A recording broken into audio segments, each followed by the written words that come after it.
Hello, welcome to online एडाफो study prepared for learning. दोस्तों, स्वागत है आप सभी का ऑनलाइन एडाफो स्टडी यूट्यूब चैनल पर। इस वीडियो में हम बात करें कई बड़ी और लेटेस्ट अपडेट के बारे में जो कि संबंधित है दिल्ली में एक बार फिर से बीजेपी सरकार आपको लगे तगड़े झटके के बारे में।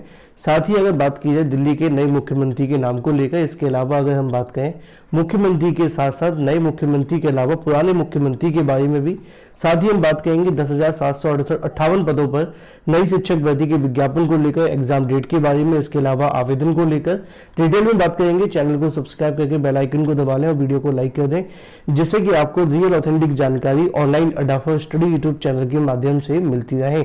चलिए दोस्तों, सीधे शुरुआत करते हैं मुद्दे की। दोस्तों, आजकल जो चुनाव के समय चल रहा है, चुनावी समय में बहुत सारी चीजें ऊपर नीचे आती रहती हैं।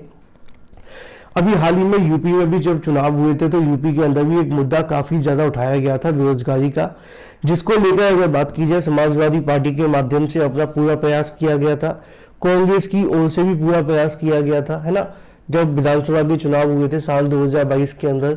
लेकिन इतना प्रयास करने के बावजूद भी उत्तर प्रदेश में एक बार फिर से योगी सरकार बनती है और फिर से कहने की मुख्यमंत्री बनते हैं। विधानसभा चुनाव के बाद में लोकसभा चुनाव होते हैं। लोकसभा चुनाव के अंदर भी कहीं ना कहीं बेरोजगारी मुद्दे को काफी ज्यादा उठाया गया। बेरोजगारी मुद्दे के साथ साथ और भी तमाम फोकस देखने के लिए मिले। उसमें यह देखा गया कि जो कह सकते हैं कांग्रेस के गठबंधन की सीटें बढ़ी, लेकिन सीटें बढ़ने से और जीत मिलने में दोनों में बहुत बड़ा अंतर है। क्योंकि सीटें बढ़ना एक अलग बात है, जीत मिलना एक अलग बात है। लेकिन सीटें तो बढ़ी लेकिन जीत नहीं मिल पाई और फिर से कहने की केंद्र के अंदर बीजेपी गवर्नमेंट आ गई। दिल्ली में जहां पे 3 बार मुख्यमंत्री रहे अरविंद केजरीवाल, एक बार गठबंधन से, 2 बार अपने कह सकते हैं अपने बलबूते पर मुख्यमंत्री रहने के बावजूद तीसरी बार या चौथी बार कहें उनके माध्यम से एक बार जब चुनाव लड़े जाते हैं तो उनको कहीं ना कहीं तगड़ा झटका लगता है और उसकी जगह पर एक बार फिर से आम आदमी पार्टी को कहीं ना कहीं दिल्ली से बाहर कर दिया जाता है। अब वैसे तो दिल्ली के अगर आपके कोई रिश्तेदार रहते होंगे या आपके कुछ और रहते होंगे तो उन्होंने बता दिया होगा कि आखिर इश्यूज कहाँ पे आ रहे हैं।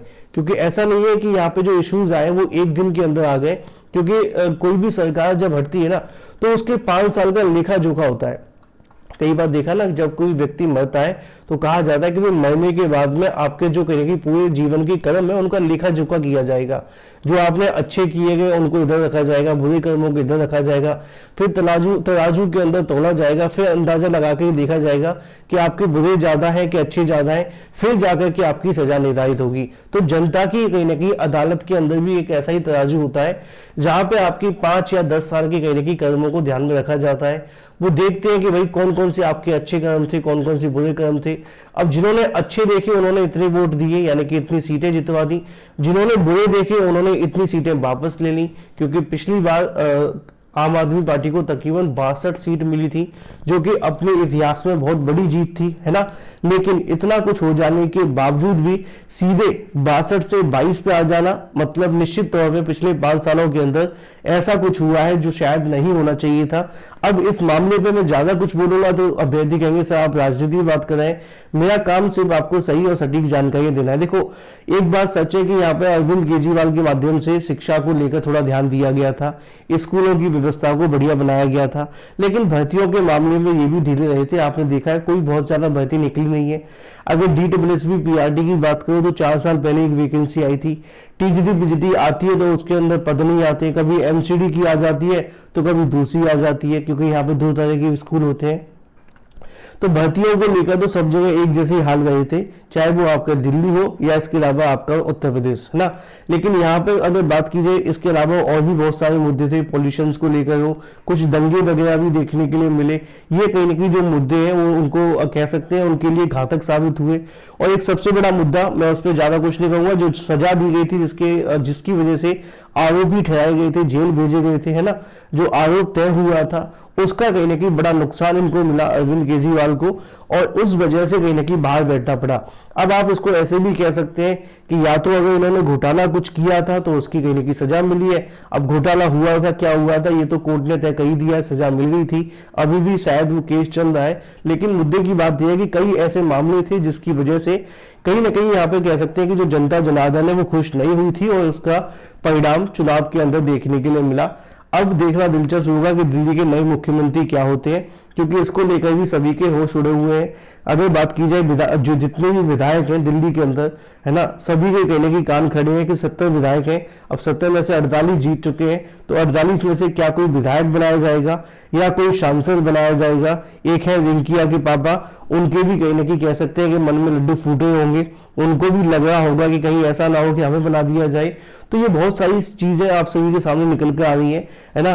एक प्रदेश जी है, उनको लेकर कहने की चर्चाएं चल रही है कि उनको मुख्यमंत्री बनाया जा सकता है शायद, लेकिन अब फाइनली जब नाम की अनाउंसमेंट होगी तभी सारी चीजें स्पष्ट होंगी। लेकिन देखना दिलचस्प होगा कि बिना मुख्यमंत्री के नाम के कहीं ना कहीं चुनाव जीत जाना ये एक बड़ी चीज होती है, क्योंकि मुख्यमंत्री का फेस हमने अभी तक उन्होंने रिवील किया नहीं था, लेकिन बिना मुख्यमंत्री नाम के कहीं ना कहीं चुनाव जीत रहे हैं, तो निश्चित तौर पर अब मुख्यमंत्री का नाम कुछ ऐसा होना चाहिए जिससे कि लोगों को लगे कि उन्होंने सही दिशा में वोट दिया है। बाकी आपकी राय क्या है वो महत्वपूर्ण है, कमेंट करके बताएं। चलिए बात कर लेते हैं 10,758 नई शिक्षक भर्ती को लेकर जारी किए गए विज्ञापन के बारे में। इसको लेकर अगर बात की जाए एग्जाम की डेट के बारे में, तो इसकी एग्जाम की डेट 20 मार्च 2025 रखी गई है और उसे आवेदन करने के लिए आपकी जो तारीखें तय की गई हैं वो है आपकी 11 फरवरी 2025। जिन अभ्यर्थियों ने इस भर्ती के अंदर अभी तक आवेदन नहीं किया है वो आवेदन कर दें, क्योंकि यहाँ पे आपके लिए तकरीबन 10,758 पद निकाले गए हैं और इसके अंदर जो पदों का डाटा जारी किया गया है उससे संबंधित नोटिफिकेशन भी देखने के लिए मिल जाएगा। ये वैकेंसी आप सभी को देखने के लिए मिलती है अगर बात की जाए भोपाल, यानी कि भोपाल के माध्यम से मध्य प्रदेश के माध्यम से कर्मचारी चयन मंडल भोपाल की ओर से जारी की जाती है, जिसके अंदर आपके आवेदन 28 तारीख से शुरू हो गए थे जनवरी में और 11 फरवरी 2025 तक इसके आवेदन चलेंगे। 16 फरवरी 2025 तक आप सभी इसके लिए आवेदन कर सकते हैं। 20 मार्च 2025 आपकी आखिरी डेट रखी गई है आवेदन करने के लिए, है ना। अदर स्टेट कैंडिडेट्स इसमें आवेदन कर सकते हैं। मैं आपको बता दूं यहाँ पे लिखा भी हुआ केवल मध्य प्रदेश मूल निवासी के लिए छूट दी जाएगी, बाकियों के लिए कोई छूट नहीं मिलेगी, ठीक है।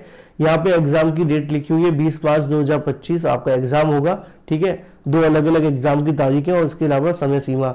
यहाँ पे कुछ जानकारी दी गई है कि आपको किस तरीके से पंजीकरण कराना है ऑफिशियल वेबसाइट पे, आप चाहें तो इसको पढ़ सकते हैं। काम की बातें जान लेते हैं। काम की बातें आप सभी के लिए ये है कि यहाँ पे आप सभी के लिए जो पद निकाले गए हैं, एक है माध्यमिक शिक्षक के लिए। माध्यमिक शिक्षक के 7,929 पदों में वैकेंसी निकाली गई है, जिसका वेतनमान 32,800 प्लस महंगाई भत्ता दिया जाएगा। इसमें आवेदन करने के लिए आपके पास में जो सबसे बड़ी योग्यता होनी चाहिए वो ये है कि जो भोपाल के माध्यम से एमपी-टेट करवाया गया था साल 2018-2023 के अंदर, वो आपके पास होना चाहिए, तभी आप इसमें आवेदन कर सकते हैं, ठीक है। तो ये अदर स्टेट कैंडिडेट आवेदन तो कर सकते हैं, लेकिन आपने वहां का टेट पास किया होना चाहिए और यहाँ पे काफी लंबे समय से ये वाला टेट चल रहा है। इसके अलावा अगर बात कीजिए आपके पास में कोई डिप्लोमा डिग्री है तो आप इसमें आवेदन कर लेंगे, ठीक है, ग्रेजुएशन के आधार पे। अगर आपने बीएड कर रखा है तब भी आप इसमें आवेदन कर लेंगे। इसके अलावा बीएड के अलावा कोई और है बीएलएड वगैरह, तो वो भी आप इसमें आवेदन कर सकते हैं, तो चाहे तो आप इसको पढ़ लेना, है ना। ये आपकी योग्यता हो जाती है और सभी के अंदर आपके यही प्रोसेस देखने के लिए मिलेगा। ये खेल शिक्षक की है तो खेल शिक्षक के लिए 338 पद हैं, इसमें भी आपको यही वेतन देखने के लिए मिलेगा। यहाँ पे आपसे बीपीएड मांगा जाएगा, बीपीई मांगा जाएगा और साथ में टीईटी मांगा जाएगा जो 2023 में आयोजित किया गया था, ठीक है। तो ये आपकी योग्यताएं हो जाती हैं। यहाँ पे आप गायन के लेकर नोटिफिकेशन देखने के लिए मिलेगा प्राथमिक शिक्षक के लिए। ये प्राथमिक शिक्षक खेल के बारे में है, तो इसमें भी वही टीईटी मांगा जाएगा और आपकी योग्यता क्या होगी, ग्रेजुएशन अगर आपने कर रखा है बीपीएड वगैरह तो आवेदन कर सकते हैं, ठीक है। तो ये आपका योग्यता हो जाती है। बाकी इसी में आपको जो एग्जाम से पैटर्न संबंधित जानकारी दे दी गई, कट ऑफ आपकी 40-50 देखने के लिए मिलेगी। चाहे तो आप इस नोटिफिकेशन को डाउनलोड करके पूरा पढ़ लेना, आपके सभी सवालों के जवाब मिल जाएंगे, क्योंकि जो काम की बातें मैंने आपको बता दी है। अगर आप इंटरेस्टेड है तो पढ़ लेना, अगर आप एमपी-टेट पास है तो आवेदन कर सकते हैं। Thank you for watching this video.